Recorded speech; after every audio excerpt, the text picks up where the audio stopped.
नमस्कार साथियों, जय हो स्टडी के नए प्लेटफॉर्म जय हो टेस्ट में आप सभी का स्वागत है। इस प्लेटफॉर्म के जरिए हम आपको अधिक से अधिक प्रश्नों की प्रैक्टिस कराएंगे। इस क्लास में हम संपूर्ण राज्य व्यवस्था के उन सभी प्रश्नों को लेकर डिस्कस करेंगे जो कि आपके एग्ज़ाम में बार बार पूछे गए हैं और हर एग्ज़ाम में अभी आगामी जो भी एग्ज़ाम होगा उसमें ये प्रश्न आपको एज इट इज़ देखने को मिल सकते हैं, पूरी संभावना रहती है। आइए स्टार्ट करते हैं। भारत के संवैधानिक विकास से देखते हैं। हम फिलहाल संविधान निर्मात्री सभा में जाने के निर्णय के अलावा अन्य किसी बात से बंधे नहीं हैं। यह कथन किसने कहा था? MN यानी मोहम्मद जिन्ना ने। वह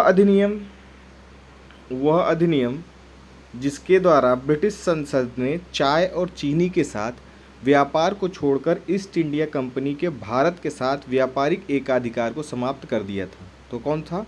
1813 का चार्टर्ड अधिनियम। इस अधिनियम में कुछ और विशेषताएं थी, जैसे कि शिक्षा एवं साहित्य पर पहली बार प्रतिवर्ष 1 लाख रुपए इस अधिनियम में मिलने लगे थे। ईसाई मशीनरों का भारत में आगमन हो गया था और जो व्यापार होता था उस पर एकाधिकार कंपनी का था। लेकिन इस अधिनियम के द्वारा क्या किया गया कि चाय और चीनी को छोड़कर बाकी सभी इनके जो अधिकार थे उन्हें समाप्त कर दिया गया था।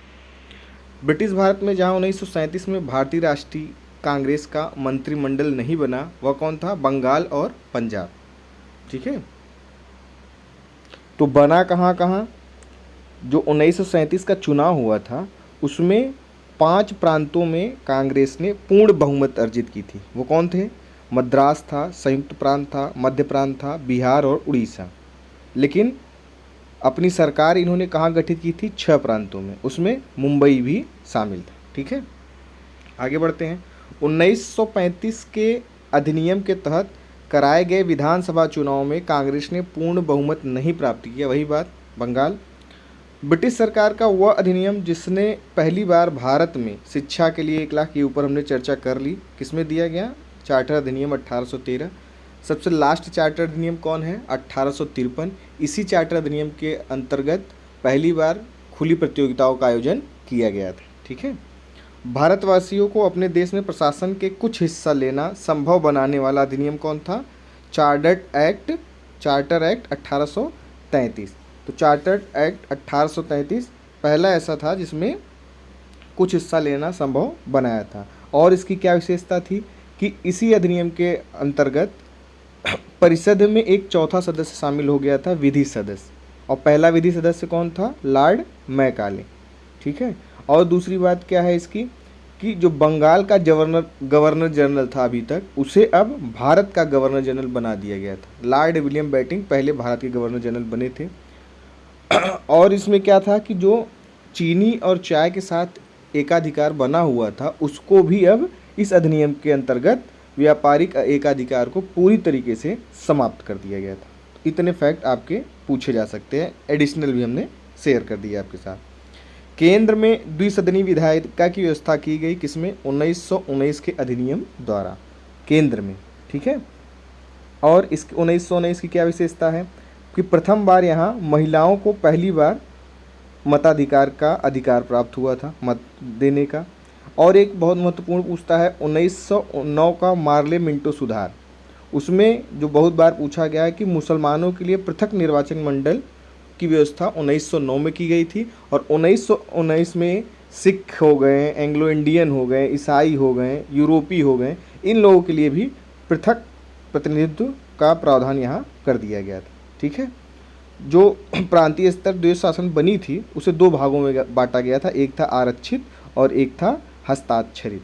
ठीक है, एक संघीय व्यवस्था और केंद्र में द्वैध शासन भारत में लागू किया गया था, किसमें? 1935 के अधिनियम द्वारा। 1935 का ही अधिनियम हमारे वर्तमान भारतीय संविधान के अधिक से अधिक चीज़ें यहीं से ली गई हैं। भारत का संविधान में बहुत से देशों के चीज़ों को लिया गया है, इसमें ऐड किया गया है, लेकिन सबसे ज़्यादा जो प्रभुत्व देखने को मिलेगा आपको वह भारत शासन अधिनियम 1935 का देखने मिलेगा। तो इसकी और खासियत क्या थी कि जो प्रांतों में द्वैध शासन था अब वह केंद्र में द्वैध शासन ला दिया गया। इसको आलोचना भी इसकी कई की गई, जैसे जवाहरलाल नेहरू जी ने इसे अनेक ब्रेकों वाली किंतु इंजन रहित गाड़ी की संज्ञा दी थी और गुलामी का अधिकार पत्र भी इसे कहा था। इस अधिनियम के द्वारा बर्मा को भारत से पृथक कर दिया गया था। इस अधिनियम की कई विशेषताएं थी, ठीक है। केंद्रीय विधानमंडल में 2 सदन, वही जो बताया, संघीय तथा राज्य परिषद की हो गई, और 3 श्रेणियों में, विषयों को 3 श्रेणियों में विभाजित भी कर दिया गया था, जो हम लोग पढ़ते हैं, संघ सूची, राज्य सूची, समवर्ती सूची, वो इसी की देन थी, ठीक है। आइए आगे बढ़ते हैं। अगला है आपका कि वह अधिनियम जिसके फलस्वरूप बर्मा भारत से अलग हुआ, वह वही है गवर्नमेंट ऑफ इंडिया एक्ट 1935।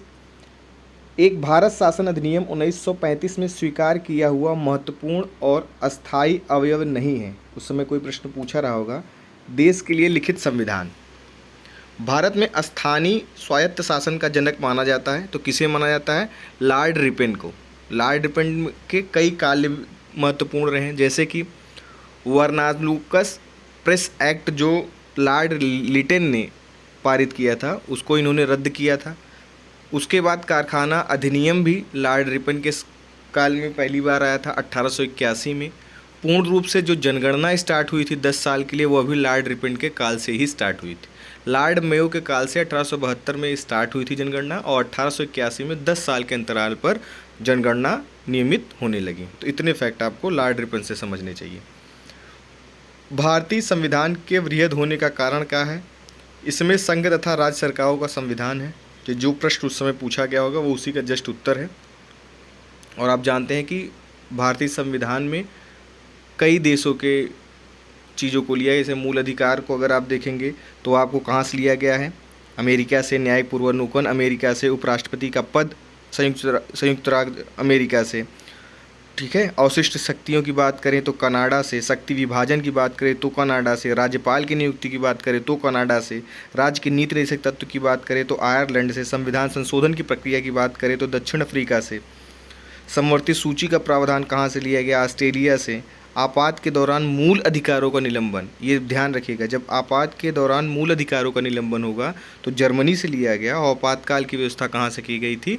तो 1935, गवर्नमेंट ऑफ इंडिया एक्ट 1935 से ली गई थी। ब्रिटेन से विधि का शासन हो गई, विधि द्वारा स्थापित प्रक्रिया जापान से ली गई। तो ऐसे ही सभी बना हुआ है यह। पंडित जवाहरलाल नेहरू के नेतृत्व में अंतरिम सरकार का गठन हुआ, कब? सितंबर 1946 में। इसमें भी आपको भारत को एक संविधान देने का प्रस्ताव संविधान सभा द्वारा पारित किया गया था, कब? 22 जनवरी 1947। 22 जनवरी 1947। 22 जनवरी 1947 को एक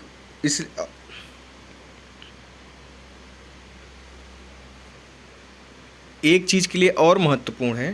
13 दिसंबर 1946 को, ये दोनों डेट याद रखिएगा, 13 दिसंबर 1946 को जवाहरलाल नेहरू जी ने उद्देश्य प्रस्ताव संविधान के समक्ष पेश किया था, और वह 22 जनवरी 1947 को ही यह प्रस्ताव पारित कर दिया गया था, स्वीकार कर लिया गया था, ठीक है। तो किसने लाया था? जवाहरलाल नेहरू जी ने 13 दिसंबर 1946 को, और 22 जनवरी 1947 को इसे स्वीकार किया गया। ये प्रश्न आपको रिपीट जरूर होंगे। अगर अभी तक भी आपने इस चैनल को नहीं सब्सक्राइब किया है तो कर लीजिएगा। इस पर ऐसे चीज़ें आपको हमेशा प्रोवाइड होती रहेंगी, ठीक है। अभी थोड़ा स्लो है, आगे चल के एग्ज़ाम के समय में यह और तेज़ी पकड़ेगा। पर डे आपको 1-2 वीडियो मिलेंगे। संविधान सभा का गठन कार्यप्रणाली से संबंधित जो है उससे है। भारतीय संविधान सभा का अंतिम बैठक की सही तिथि कौन सी है? तो अंतिम बैठक जो हुई थी वह थी 24 जनवरी 1950, ठीक है। 26 जनवरी 1949 मत लगाइएगा, देख लीजिएगा प्रश्न में कैसा पूछा है। 24 जनवरी 1950 और महत्वपूर्ण है कि इसी दिन राष्ट्रीय गान और राष्ट्रीय गीत दोनों को लिया गया था। और एक डेट मशहूर है 22 जुलाई 1947, उस दिन राष्ट्रीय ध्वज को अपनाया गया था। और 22 जनवरी 1947 जिससे उद्देश्य का प्रस्ताव को स्वीकार किया गया। ये चारों डेट याद रखिएगा, किसी न किसी एग्जाम में डायरेक्ट पूछता है। संविधान सभा के अध्यक्ष कौन थे? डॉक्टर राजेंद्र प्रसाद, ये अस्थायी अध्यक्ष थे। अस्थायी कौन थे? डॉक्टर सच्चिदानंद सिंह जी। 9 दिसंबर 1946 को जब संविधान सभा की पहली बैठक हुई थी तो सच्चिदानंद सिंह जी को अस्थायी पहला सेशन का अध्यक्ष बनाया गया था। 2 दिन बाद 11 दिसंबर 1946 को डॉक्टर राजेंद्र प्रसाद को बनाया गया और उसी के 2 दिन बाद 13 दिसंबर 1946 को जो है जवाहरलाल नेहरू जी ने उद्देश्य प्रस्ताव रखा था। इस तरीके से याद करेंगे तो ये चीज़ें नहीं भूलेंगी और ये डेट एग्जाम में डायरेक्ट पूछे जाते हैं, इसलिए इस पर फोकस करके बताया गया। वही बात, भारतीय संविधान सभा के प्रथम दिन के अधिवेशन की अध्यक्षता की थी किसने? डॉक्टर सच्चिदानंद सिन्हा जी ने। यह कैसा सेशन आपको लग रहा है कमेंट बॉक्स में ज़रूर बताइएगा। बहुत तेज़ हैं तो उसको भी बताइएगा, तो स्लो चलेंगे। वैसे क्विक रिवीजन कराने के उद्देश्य से बनाया गया है। 1939 में घोषणा की सांप्रदायिक एवं अन्य समस्याओं के न्याय संगत समाधान का एकमात्र तरीका संविधान सभा ही है। यह कथन किसका था? तो किसका था? महात्मा गांधी जी के। तो कथन भी बहुत आप देखेंगे। इन्होंने यह भी कहा था कि जब आज़ादी मिल गई है तो कांग्रेस जैसी संस्था को समाप्त कर देना चाहिए। ये इन्हीं के कथन थे। तो ऐसे कथन कई बार एग्जाम में पूछे गए हैं। भारत की संविधान सभा का गठन किया गया था किसके द्वारा? कैबिनेट मिशन योजना के अंतर्गत। 1946 में कैबिनेट मिशन आया था, उसी के अंतर्गत भारत की संविधान सभा का गठन किया गया था। आगे बढ़ते हैं। संविधान सभा का पहला सत्र हुआ था 9 दिसंबर 1946। ये देखिए, कई एग्जाम में यही देख लेंगे। ये देखिए कितने एग्जामों में ये पूछा गया है। और ये कौन बना था इस समय अध्यक्ष? सच्चिदानंद सिन्हा जी। 9 दिसंबर को याद रखिएगा। संविधान सभा का संवैधानिक सलाहकार किसे चुना गया था? Doctor BN Rao. प्रथम प्रारूप भी किसी ने तैयार किया था? BN राव जी ने। संविधान निर्माती परिषद की झंडा समिति के अध्यक्ष कौन थे? JB कृपलानी जी। ठीक है, JB कृपलानी जी थे। अगर आप संचालन समिति की बात करें तो वह कौन थे? राजेंद्र प्रसाद जी। ठीक है सॉरी, अब इसी में कई समितियां थी, यही चर्चा कर लेते हैं। याद रखिएगा, आप लोग लिख भी लीजिएगा। संघ शक्ति, जितनी भी संघ की बात करेंगे, संघ शक्ति समिति, संघीय संविधान समिति, उसके अध्यक्ष कौन थे? जवाहरलाल नेहरू जी। प्रांतीय संविधान समिति की बात करें, सरदार वल्लभ भाई पटेल जी। प्रारूप समिति की बात करें तो डॉक्टर भीमराव अंबेडकर जी, जिसकी स्थापना कब हुई थी? ये डेट पूछा जाता है इसलिए बता दे रहा हूँ। 29 अगस्त 1947 को हुई थी। कुल सदस्य 7 थे। 6 सदस्य और अध्यक्ष कौन थे? भीमराव अंबेडकर जी। एक लोगों की इसमें मृत्यु हो गई थी। किसकी? DP खेतान की। तो उनकी जगह कौन बने थे? TT कृष्णामाचारी। और बीमार अपनी स्वास्थ्य की वजह से त्यागपत्र एक लोगों ने दिया था, वह कौन थे? BL मित्र जी। यानी मित्र और खेतान जी हटे थे। खेतान मतलब होता है खेत मार जाना, मतलब मृत्यु। तो ऐसे याद रखिएगा कि DP खेतान जी क्या थे? उनकी मृत्यु हुई थी और भगवान कृष्ण जी उनके स्थान पर आए थे। BL मित्र जो थे, वो मित्र साहब बीमारी की वजह से त्यागपत्र दे दिए थे, तो भी माधव जी आए उनकी जगह। ज़्यादातर कृष्ण भगवान के, और एक हैं सैयद मोहम्मद सादुल्ला, KM मुंशी जी, कृष्ण स्वामी अय्यर जी और गोपाल स्वामी आयंगर जी। तो यह 6 सदस्य और एक अध्यक्ष कौन थे? डॉक्टर भीमराव अंबेडकर। झंडा समिति के बारे में बताया। ठीक है, प्रारूप समिति हो गई। प्रक्रिया नियम समिति भी डॉक्टर राजेंद्र प्रसाद जी की। संचालन समिति भी किसकी थी? डॉक्टर राजेंद्र प्रसाद जी। राष्ट्र ध्वज, याद रखिएगा, या राष्ट्र ध्वज संबंधी तदर्थ समिति किसकी थी? डॉक्टर राजेंद्र प्रसाद की। ठीक है, आगे बढ़ते हैं। कई फैक्ट यहीं आपको बता दिए। नहीं तेज है, स्लो करके चीज़ें लिख जरूर लीजिएगा, एग्जाम में आपको एज इट इज़ मिलेगा। यही शॉर्ट नोट्स बनाए जाते हैं। भारतीय संविधान को संविधान सभा द्वारा अंगीकृत किया गया था कब? 26 नवंबर 1949। लेकिन आपने अभी ऊपर देखा था पूर्ण रूप से जो अंतिम था वो कब था? 24 जनवरी 1950। तो 26 नवंबर 1949 को अंगीकृत किया गया था। ठीक है, पढ़ा जाता है ना, वो जो हम लोग प्रस्तावना पढ़ते हैं, हम भारत के लोग भारत को एक संपूर्ण प्रभुत्व संपन्न समाजवादी पंथ निरपेक्ष लोकतंत्रात्मक गणराज्य बनाने के लिए तथा उसके समस्त नागरिकों को 3 तरीके का न्याय दिया जाता है। कौन कौन? सामाजिक, आर्थिक और राजनीतिक न्याय। 5 तरीके की स्वतंत्रता, इसलिए यही डिस्कस कर ले रहे हैं। विचार, अभिव्यक्ति, विश्वास, धर्म और उपासना की स्वतंत्रता। 3 न्याय, 5 स्वतंत्रता। 2 तरीके की श्रमता, कौन कौन सी? प्रतिष्ठा और अवसर की प्राप्त कराने के लिए तथा उन सब में व्यक्ति की गरिमा और राष्ट्र की एकता और अखंडता सुनिश्चित करने वाली बंधुता बढ़ाने के लिए दृढ़ संकल्प होकर अपनी संविधान सभा में आज तारीख, कौन सी? यही तारीख 26 नवंबर 1949।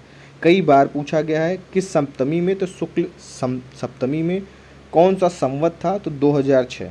ठीक है, उसी दिन क्या होता है कि संविधान को अंगीकृत, अधिनियमित और आत्मसमर्पित किया जाता है। ठीक है, तो यह डेट पूछा है 26 नवंबर 1949। और किस सप्तमी में था तो शुक्ल सप्तमी, और संवत कौन था 2006। तो ये चीज़ें याद रखिएगा, पूछा जाएगा। 3 तरीके के न्याय हो गए, सामाजिक, आर्थिक, राजनीतिक। 5 तरीके की स्वतंत्रता, विचार, अभिव्यक्ति, विश्वास, धर्म और उपासना, प्रतिष्ठा और अवसर की समता। आगे बढ़ते हैं। भारत को एक संविधान देने का प्रस्ताव संविधान सभा द्वारा पारित किया गया था 22 जनवरी 1947। ऊपर चर्चा हो चुकी है। इसी दिन उद्देश्य प्रस्ताव शामिल किया गया था। भारत के संविधान के निर्माण में संविधान सभा को लगा समय कितना था? 2 वर्ष 11 माह 18 दिन। कई एग्जाम में यह पूछा गया है। भारतीय संविधान के विषय में यह कथन कि भारतीय संविधान अधिक कठोर तथा अधिक लचीले के मध्य एक अच्छा संतुलन स्थापित करता है। किसने कहा यह? केसी वीयर जी ने। इनके वक्तव्य जो हैं कई एग्जामों में पूछे जाते हैं। संविधान सभा कांग्रेस थी और कांग्रेस भारत था। यह किसका था? आस्तीन जी का। भारतीय संविधान सभा में महिला सदस्यों की संख्या कितनी थी? 15 थी जब संविधान सभा बना था। अब संविधान सभा पर विदेशी प्रस्ताव पर क्या है, आइए देख लेते हैं। मुझे इस आरोप के संबंध में कोई क्षमा नहीं मांगनी है कि संविधान के प्रारूप में गवर्नमेंट ऑफ इंडिया एक्ट 1935 के एक बड़े भाग को पुनः उत्पादित कर दिया गया है। यह किसका कथन था? डॉक्टर भीमराव अंबेडकर जी का। भारत के संविधान में समवर्ती सूची की अवधारणा गृहीत की गई थी। ये पहले ही बताया गया था, पर चर्चा भी कर ली है। किसकी? ऑस्ट्रेलिया के संविधान से। और ऑस्ट्रेलिया के संविधान से क्या लिया गया था कि संसद के जो दोनों सदनों की संयुक्त बैठक होती है उसकी। तो ये संयुक्त बैठक बुलाता कौन है? आर्टिकल 108 के अंतर्गत राष्ट्रपति, और इसका जो नेतृत्व करता है वह कौन होता है? आपका लोकसभा अध्यक्ष। ये चीज़ें क्लियर। मैं एक्स्ट्रा चीज़ें जानकारी आपको दे रहा हूँ, इसलिए नहीं कि आप जो चीज़ आपको ना उसे नोट करते रहिए, ठीक है। भारतीय संविधान में सन्निहित मूल अधिकारों की अवधारणा ग्रहण की गई है। ऊपर चर्चा किया था। मूल अधिकार हो गए, न्यायिक पुनर्विलोकन हो गया, राष्ट्रपति पर जो महाभियोग लगता है, उपराष्ट्रपति का पद जो होता है, ये सब किसकी देन है? संयुक्त राज्य अमेरिका के संविधान से लिए गए हैं। भारतीय संविधान में राज्य की नीति निर्देशक तत्व को कहाँ से लिया गया? आयरलैंड के संविधान से। और आयरलैंड के संविधान से क्या लिया गया? राष्ट्रपति जो राज्यसभा में लोगों को मनोनीत करता है, 12 लोगों को, वह भी कहाँ से लिया गया है? आयरलैंड से ही। और राष्ट्रपति का जो निर्वाचन संबंधी प्रक्रिया है वह भी आयरलैंड से ली गई। भारत की संघात्मक व्यवस्था प्रणाली कहाँ से ली गई है? ऊपर चर्चा हुई थी, कनाडा से, ठीक है। शक्ति का विभाजन करते हैं। और कनाडा से क्या लिया गया? राज्यपाल की नियुक्ति करना, और जो अवशिष्ट शक्तियाँ हैं वह किसके पास रहेंगी? केंद्र के पास। तो ये 3-4 चीज़ें कनाडा से ली गई। भारतीय संविधान के मौलिक कर्तव्यों का विचार लिया गया कहाँ? रूस के संविधान के मौलिक कर्तव्यों को 42 स्वर्ण सिंह समिति द्वारा 42वें संविधान संशोधन के द्वारा 51 क में जोड़ा गया, ठीक है। इतनी फैक्ट हो गए। राष्ट्रीय प्रतीक वही राष्ट्रीय गीत कब आया? 24 जनवरी 1950। और 24 जनवरी 1950 को ही क्या? राष्ट्रीय गान भी। दोनों चीज़ें। हाँ, प्रस्तावना की बात आ गई। संविधान की प्रस्तावना का विधिक स्वरूप क्या है? लागू नहीं किया जा सकता। भारत के संविधान में प्रस्तावना में, ये मैं चर्चा कर चुका हूँ ऊपर, 3 टाइप के न्याय, 5 टाइप की स्वतंत्रता, समानता 2, भातृत्व के जितने प्रकार का उल्लेख किया गया वे हैं, इतने आपके सामने हैं। ये ऊपर चर्चा हो चुकी है।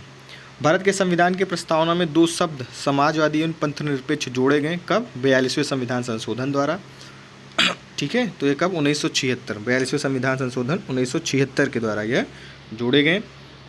संपूर्ण प्रभुत्ता संपन्न लोकतंत्रात्मक गणराज्य के स्थान पर संपूर्ण प्रभुत्ता संपन्न समाजवादी पंथनिरपेक्ष लोकतंत्रात्मक गणराज्य पढ़ा जाने लगा। कब? इसी संशोधन के द्वारा, 42वें संविधान संशोधन 1976। इसे लघु संविधान भी कहते हैं। बहुत से संशोधन इसमें हुए, ठीक है।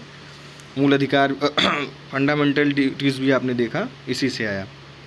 26 नवंबर 1949 यही अंगीकृत जिस दिन किया गया था, शुक्ल संवत, और 2006 शुक्ल सप्तमी और 2006 संवत, याद रखिएगा।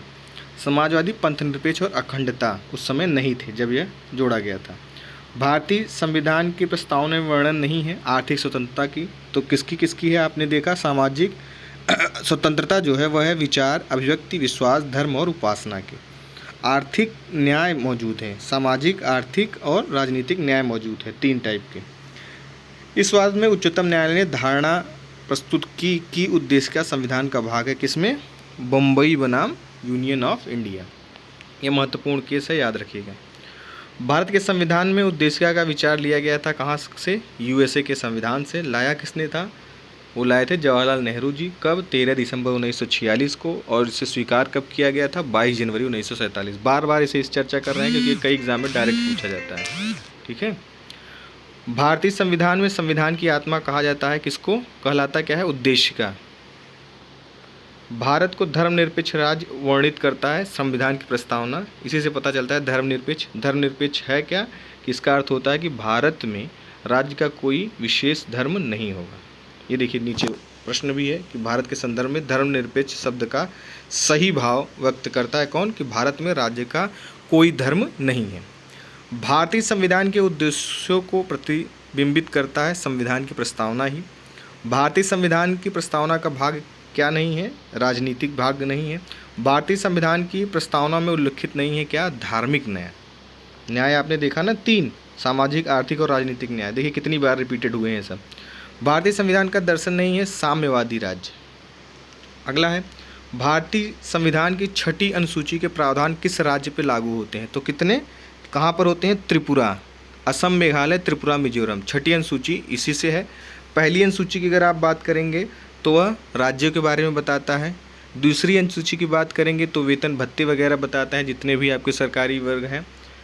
तीसरी बात करेंगे आप तो वह आपको शपथ का प्रावधान बताता है। चौथी करेंगे आपको तो राज्यसभा में आवंटन, राज्यसभा की सीटों के आवंटन का। 5वीं की बात करेंगे तो अनुसूचित जनजाति क्षेत्र से संबंधित है। 6ठी की बात करेंगे तो यही असम, मेघालय, त्रिपुरा, मिजोरम के लिए विशेष प्रबंध किया गया है। ठीक है। 7वीं अनुसूची की बात करेंगे तो वही सूचियों का जो विभाजन किया गया उसके बाद में। 8वीं अनुसूची की बात करेंगे तो भाषा के बारे में बताया गया है। 9वीं अनुसूची की बात करेंगे तो पहले संविधान शोषण के द्वारा भूमि सुधार से संबंधित था। 10वीं अनुसूची की बात करेंगे तो 52वां संशोधन के द्वारा दल बदल विरोधी कानून लाया गया था। 11वां अनुसूची की बात करेंगे तो आप 73वें संविधान संशोधन के द्वारा पंचायती राज व्यवस्था की सारी चीज़ें, इसमें 29 विषय हैं, उनको लाया गया था। आर्टिकल 243 से 243O तक।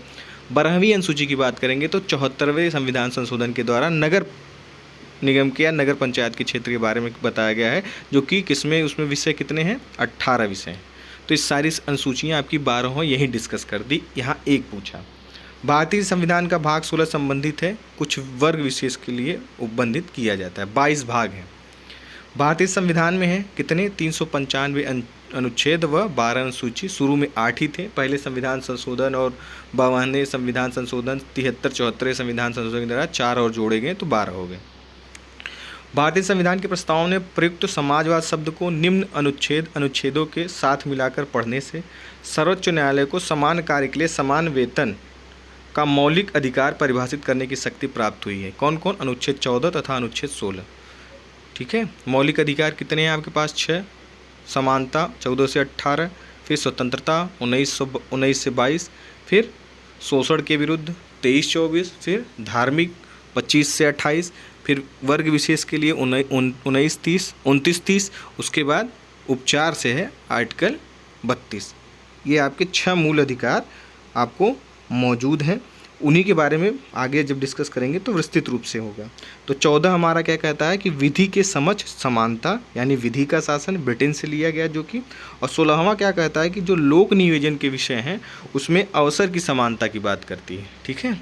अभी जो संविधान संशोधन हुआ था 103, जिसमें हम लोग EWS पाए हैं, उसमें 15 का 6 और 16 का 6 नया चीज़ ऐड किया गया है। ये पूछे जाते हैं। भारतीय संविधान का छुआछूत उन्मूलन से संबंधित अनुच्छेद क्या है? अनुच्छेद 17। तो मूल अधिकार हमने आपको बताया 6 टाइप के हैं। वो कौन से? 14 से 18 समानता का अधिकार, 19 से 22 आर्टिकल 19 से 22 स्वतंत्रता का अधिकार, शोषण के विरुद्ध अधिकार आर्टिकल 23-24, धर्म की स्वतंत्रता का अधिकार 25 आर्टिकल 25 से 28, सांस्कृतिक और शैक्षिक अधिकार 29-30 और संवैधानिक उपचारों का अधिकार 32। तो छुआछूत उन्मूलन से संबंधित कौन था? अस्पृश्यता का अंत आर्टिकल 17 और उपाधियों का अंत आर्टिकल 18। धर्म, मूल, वंश, जाति, लिंग या जन्म स्थान के आधार पर भेदभाव क्या करता है? आर्टिकल 15। भारतीय संविधान के अनुच्छेद 25 का संबंध है, आपको बता दिया गया, धर्म की स्वतंत्रता से। अंतःकरण और धर्म के प्रचार करने के लिए आर्टिकल 25। धार्मिक कार्यों के प्रबंधन की व्यवस्था क्या करता है, आर्टिकल 26। किसी विशेष धर्म को संपोषित करने वाले आर्टिकल है 27।